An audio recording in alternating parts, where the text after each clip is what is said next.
귀한 찬양 감사드리며 찬양을 들으면서 요 앞에 있는 노란 꽃들에게 야 너희들도 찬양하라 해서 시편에 나오는 고백처럼 저도 함께 초청하며 고백을 해보았습니다.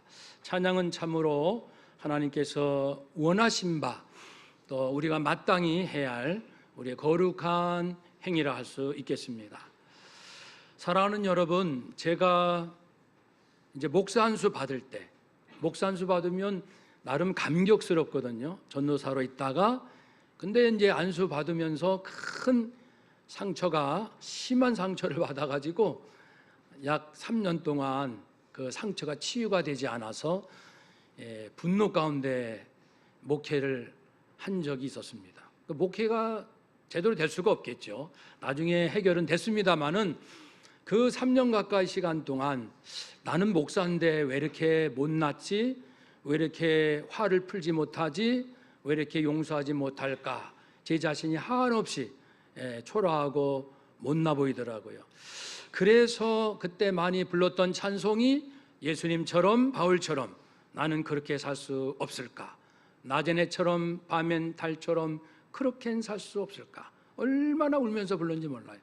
그래서 이 사도 바울은 모든 기독교인들이 존경하는 예수님 다음으로 위대한 인물이지만 저에게도 그런 의미에서 각별한 믿음의 선조이지요. 사도 바울 하면은 이제 심장이 평소도 뛰지만 더 뜁니다. 사도 바울. 부활하면 함께 만날 수 있겠지요.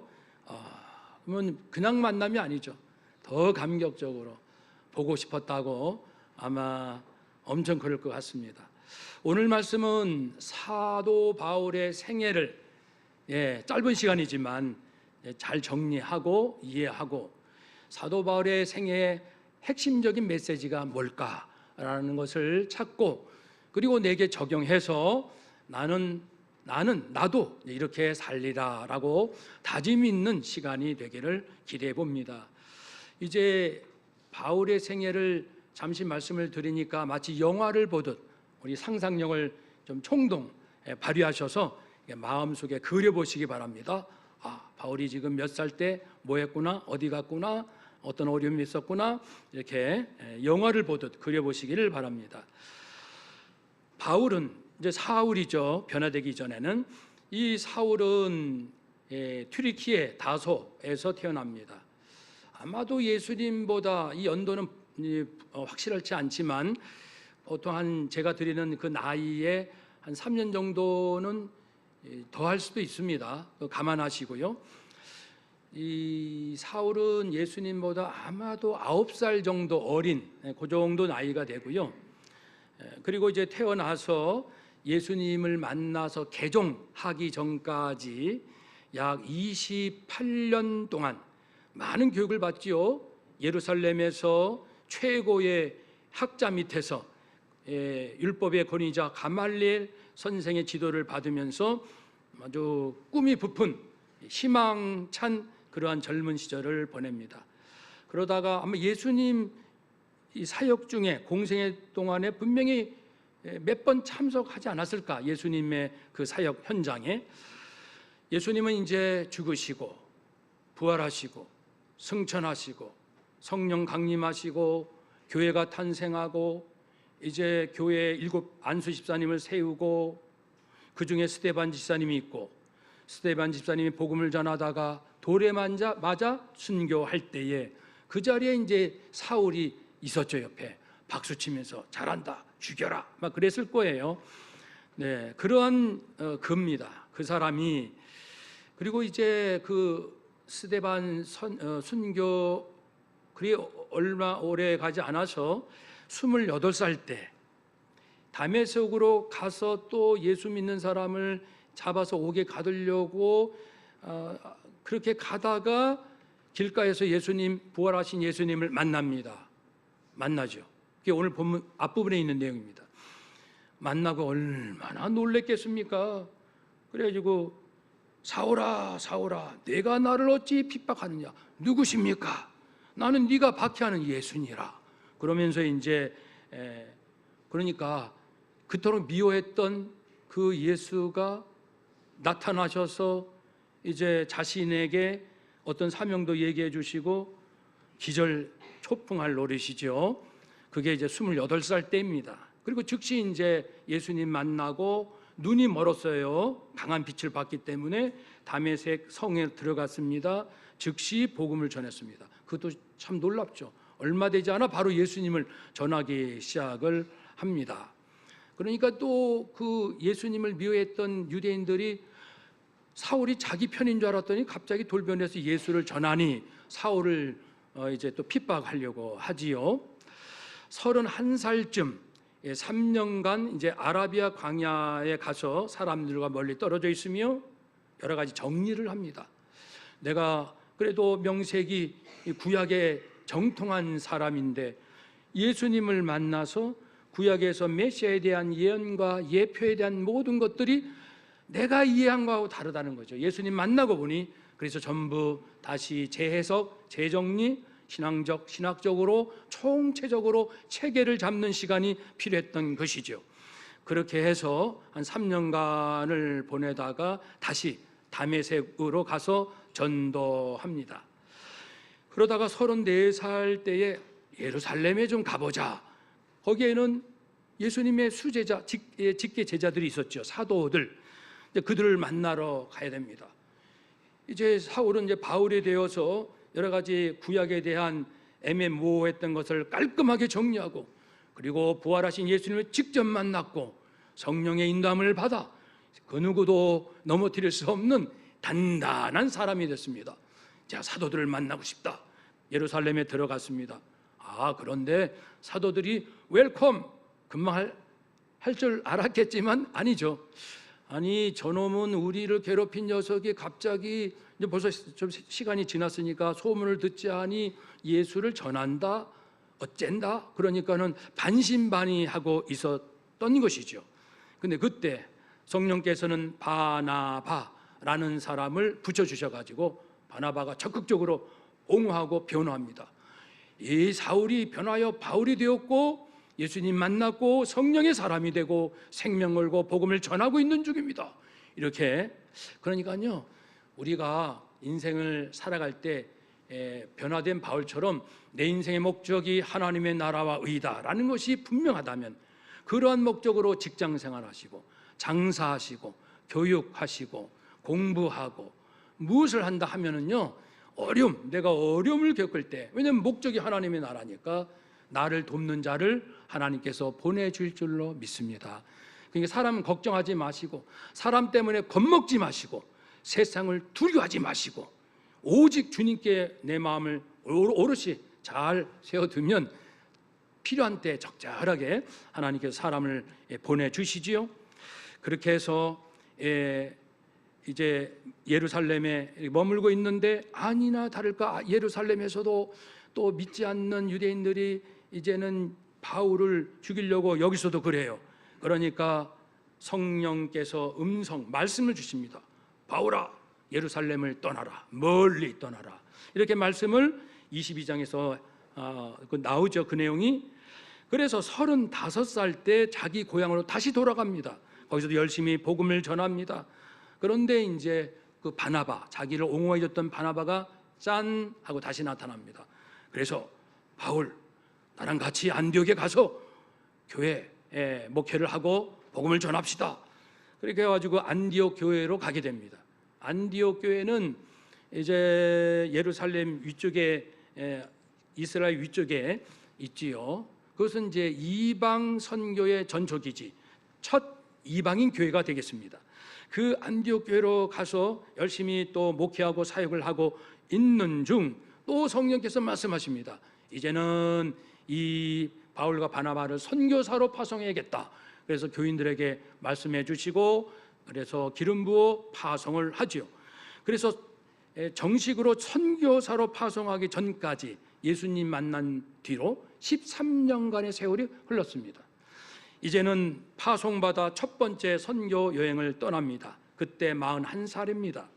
그래서 키프로스, 구브로 섬이죠. 그리고 지금 터키, 튀르키예 지역, 소아시아 두루두루 이제 선교 여행을 하게 되고요. 그러다가 그 결과로 복음을 전하면은 이방인들도 예수 믿고 성령이 임하는데 아직도 우리 그 사도들뿐 아니라 많은 우리 유대인 기독교인들은 이방인들은 구원받지 못해 라는 생각이 여지도 많이 있었거든요. 근데 이게 그건 아닌데 이런 갈등이 있어서 예루살렘 총회, 공회가 모여서 이 신학적 중요한 문제를 다루고 결론적으로 이방인도 구원받습니다. 그리고 이방인에게 유대인이 그토록 중요하게 여겼던 율법을 강요하지 마시오. 그는 유대인에게 준 하나님의 말씀이고 이제는 성령이 함께 하시고 예수 복음이 있으니 율법으로 강압하지 말고 4가지만 지키면 됩니다라고 하신 말씀이 있죠. 그리고 이제 깔끔하게 정리가 됐습니다. 그러니 얼마나 마음이 시원합니까? 우리가 목회하고 선교하고 우리 인생을 살아가는 동안 신앙적으로 답답하고 이 풀리지 않아서 알쏭달쏭하고 이게 뭘까? 그 깨림칙하고 답답한 게 있잖아요. 신앙적으로 우리 수요 예배 때 균형 잡힌 말씀이 그런 답답한 거 60가지를 다루고 있는 중입니다. 지금 37번째까지 지나갔는데요. 제가 이제 연말쯤에 한 50가지 정리해서 유인물로 해서 나눠드리도록 하겠습니다. 아, 요거구나. 이게 갈등이요 모순인 줄 알았더니 그게 아니었구나. 한 50가지만 잘 정리하시면 이제 바울처럼 마음이 시원해서 다시 힘을 얻어서 힘차게 살아갈 수 있게 되겠지요. 그래서 이제 2차 출발합니다. 45살입니다. 그래서 신라와 함께 디모데와 함께 여러 동역자가 이제 막 생기고 열심히 복음을 전하지요. 2차 선교 여행 때 주목할 만한 곳이 있는데 빌립보. 빌립보는 이 터키 지나 에게 바다 건너 그리스 첫 번째 있는 성입니다. 빌립보. 거기에서는 비단 장수 루디아 아시죠? 루디아를 만나고요. 또 이제 동역자를 만나게 되는 거죠. 그리고 감옥에 억울하게 갔지만 거기에서 찬송하고 기적적으로 풀려나고 간수가 자결하려고 할 때 멈추시오. 나는 그 시시하게 도망가는 사람이 아닙니다. 그런 마음으로 그를 구원하고 세례 베풀고 그래서 간수가 구원받고 그것이 이제 2차 선교여행 때 있었고요. 또 하나는 고린도는 이제 그리스 맨 아래입니다. 이 고린도에 가서는 그 유명한 브리스길라와 아굴라 부부를 또 만납니다. 하나님께서 로마에서 오게끔 해가지고 동역자 든든한 파트너가 되었죠. 그러니까 쭉 일정을 보면요, 우리가 사람 걱정할 필요 없다는 거예요. 내 뜻과 목적과 그것이 진실로 하나님을 위한 삶이라면은 나를 해방하는 자는 하나님이 정리하시고 내게 필요한 사람 하나님이 붙여주시고 다 그렇게 된다는 것을 확신할 수 있거든요. 그리고 2차 때 데살로니가 전후서를 기록합니다. 47살 때 3차 선교여행을 떠납니다.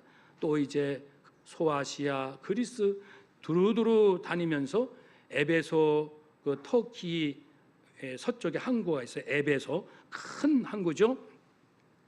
그곳에서 상당 시간을 보내면서 이 3차 때 고린도 전서, 후서, 로마서, 갈라디아서를 이제 기록하게 되지요. 편지로 보내는 거죠. 이처럼 1차, 2차, 3차 선교는 총 11년 정도가 소요가 됐습니다. 이제 그의 나이가 52세가 되었습니다. 그래서 3차까지 마치고 또 기쁨으로 예루살렘에 가서 보고를 하리라. 갔더니 또 회방하고 죽이려는 사람들이 막 또 기다리고 있는 거예요. 억울하게 또 잡혔어요. 또 체포됐습니다. 그렇게 해가지고 가이사라로 끌려갑니다. 가이사라는 지중해 쪽에 있는 항구죠. 그곳에 가서 2년간 투옥합니다. 그러나 그동안에 벨릭스 총독, 베스도 총독, 아그리빠 왕이 교대로 신문을 해요. 그러나 이제 아그리빠 왕에게는 오히려 복음을 전하고 다른 총독 앞에서는 당당하게 내가 뭘 잘못했습니까? 그래서 이제 베스도 총독하고 아그리빠 왕하고 쏙닥쏙닥, 야, 그 바울 저 사람 뒷져서 아무리 해봐도 잘못이 안 나와. 이건 무죄야. 그런데 이제 그때 이제 바울이 아니요, 나는 로마 시민권자인데 함부로 나에게 대했으니 나 가이사 황제에게 상소하겠소. 그러니까 무죄로 이렇게 결정하고 싶어도 상소를 했으니 할 수 없이 로마까지 가야 돼요. 이것도 놀라운 거예요. 왜냐하면은 로마까지 원래 갈 목표가 있었거든요. 근데 자기 스스로 가려면 그 비용이 만만치 않아요. 그리고 가는 길에 얼마나 많은 그 자기를 살해하려는 자들이 도처에 있습니까? 그런데 이제 본의 아니게 죄수 심정으로 가가지고 로마 군인들이 철저까지 지켜주고, 아무도 못 건드리죠. 그리고 새끼 꼬박꼬박, 새끼인지 두께인지 꼬박꼬박 받아 먹고, 아니 그렇게 가는 거예요. 그러니까 우리가 하나님께 목적만 분명히 둔다면은 그것이 하나님께서 기뻐하시는 목적이라면 이 모양 저 모양 억울한 일 당해도 그것 때문에 일이 풀리고 합력하여 선이 될 줄로 믿습니다. 그러니까 우리 인생 환경 걱정할 게 아니고요, 내가 진짜 하나님의 사람인가, 하나님의 나라를 위한 목적을 가지고 살아가고 있는가, 이게 중요하죠. 누구 원망 탓할 필요 없는 거예요. 거듭 말씀드리지만 더 이상 남편 탓하지 마시고, 아내 원망하지 마시고, 부모님, 자녀, 자손, 또 누구 그러지 마시고, 하나님이 계시잖아요. 하나님의 인도하심, 전지전능하신 그분. 그러니까 우리 기독교인들은 그 누구를 원망 탓하는 것이 아니라 항상 하나님 앞에 바로 서고 주께서 주신 사명 따라 가는 줄로 믿습니다. 우리 서로 인사합시다. 사명 따라 갑시다. 환경을 초월합시다. 아멘. 그렇게 해서 로마로 압송되었습니다. 그때 나이 55세, 2년간 가택 연금, 물론 사람을 이제 이렇게 면회하고 자유롭게 받아 만날 수는 있어요. 그때 감옥에서 쓴 말씀이 옥중서신, 에필골몬, 에베소서, 빌립보서, 골로새서, 빌레몬서, 이 네 권을 썼어요. 아니 그러니까 감옥에 가길 잘했죠. 감옥에서 공부 많이 하잖아요. 가신 분들 보면은, 의식이 있어 감옥 가신 분들은 그때 열심히 공부해서 실력을 막 쌓거든요. 바울도 여기에서 이제 귀한 신약 성경에 남을 그러한 서신을 쓰게 되죠. 감옥에 가게 되면 가는 거예요. 우리가 죽게 되면 죽게 되고, 굶으면 굶고. 내가 굶으면 하나님 아버지 마음이 아프지 내 마음이 아프겠습니까? 우리는 그런 배짱을 가지고 살아야죠. 그러니까 내가 억울함 당하면 아버지가 속상하지 내가 속상합니까? 왜냐하면 나는 이미 죽고 내 안에 그리스도가 사시는데 말씀이죠. 그렇게 해서 이제 57세 그렇게 감옥에 갔지요. 잠시 풀려났습니다. 풀려날 때 57세. 그때 이제 또 이제 틈만 나면 전도하니까 지금의 지중해 크레타 섬에 가서, 그리고 드로아, 터키 아까 에베소 위쪽에 있는 드로아, 그 지역에 가서 또 복음을 전하고, 그 기간 동안에 쓴 것이 디모데 전서, 디도서 됩니다. 그런데 59세에 다시 붙잡혀가지고 로마에 2차 투옥 되죠. 그러나 거기에서 또 디모데 후서 마지막 책을 쓰죠.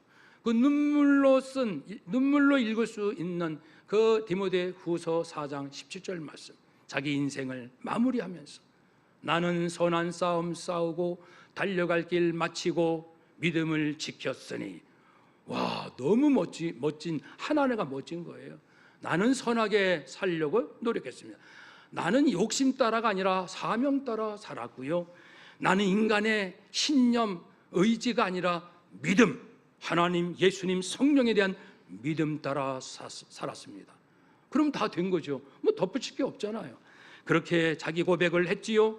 그리고 전통에 의하면 이제 바울은 네로 황제가 기독교인들을 박해할 때 10대 박해 중 첫 번째 네로 박해, 그때 참수, 목이 잘려서 참수되어 순교했을 것으로 추정합니다. 그래서 이제 로마에 가서 순교까지가 4년간이에요.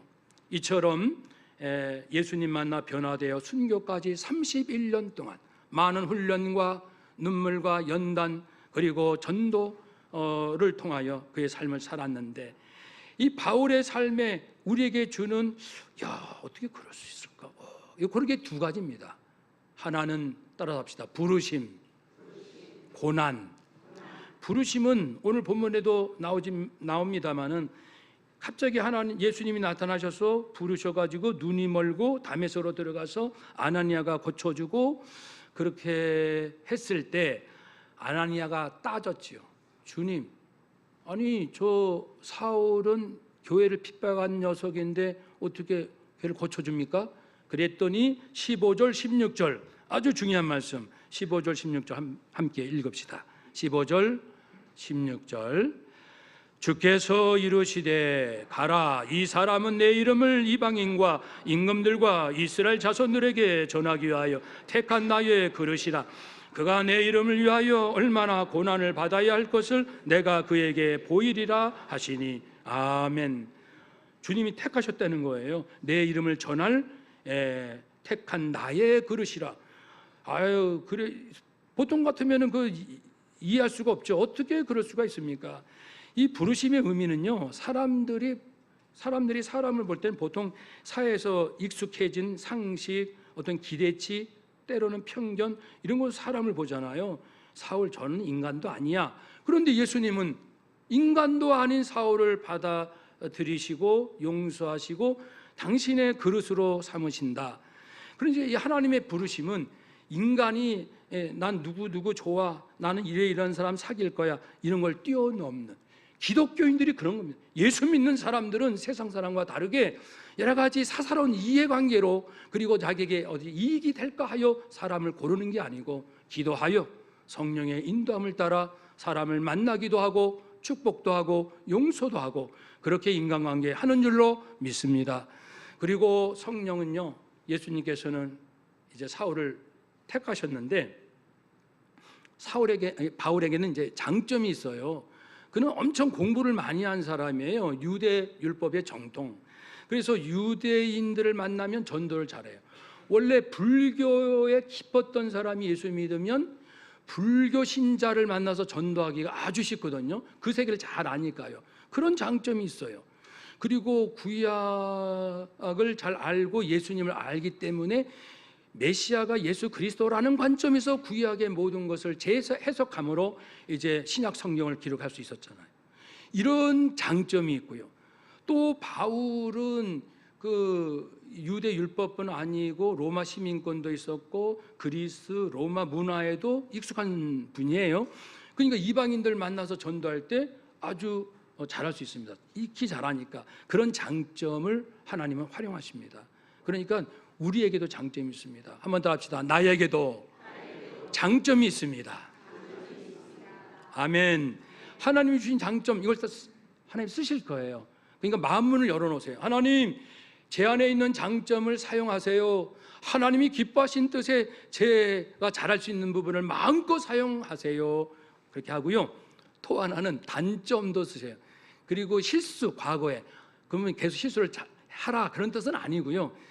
예를 들면은 이 예수 믿는 사람을 핍박했잖아요, 자기가. 그리고 변화됐잖아요. 그러면은 예수 믿었던 사람이 예수님 믿기가 쉽습니다. 바울 있잖아, 그 사람 예수 믿는 사람 얼마나 핍박했어. 근데 예수님 만나야 되는데, 그리고 저렇게 전도하잖아.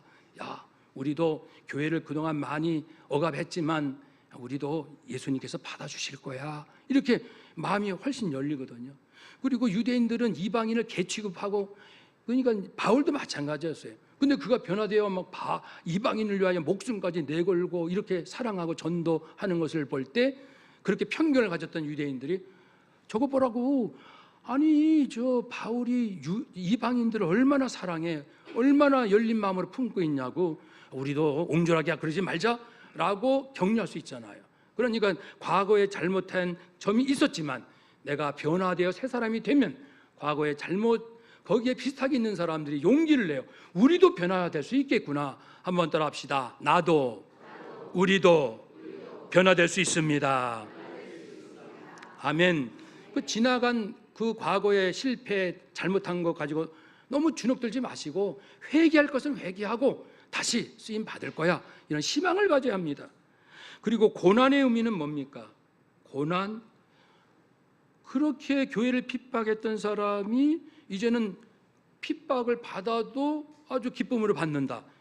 아니, 하나님이 어떤 분이시길래, 예수님이 어떤 분이시길래 그렇게 사람을 변화시킬 수 있지? 라는 이 변화의 능력, 주님은 강력한 변화의 권능이 있으시구나.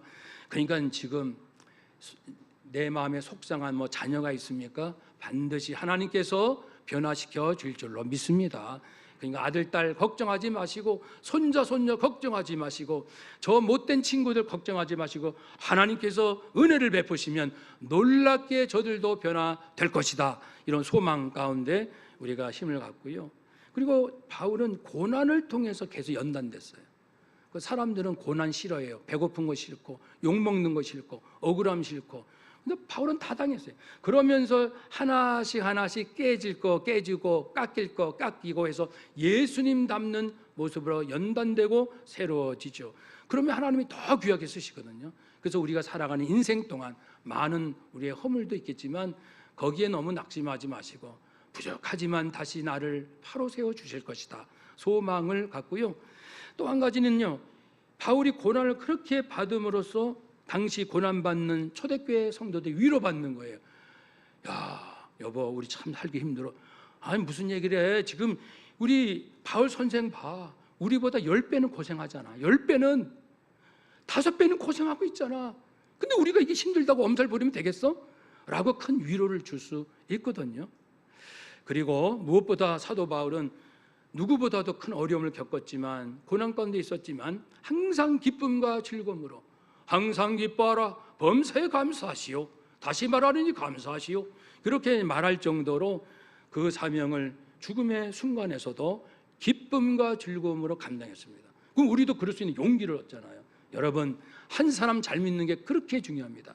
우리 사랑하는 당산동교회 한 성도 한 분 한 분만 잘 믿으시면 엄청난 역사가 우리 교회 안에 가족, 이웃 안에 일어날 줄로 믿고 하나님께서 귀하게 쓰시는 우리 모두가 되실 줄로 믿습니다. 아멘. 기도하겠습니다.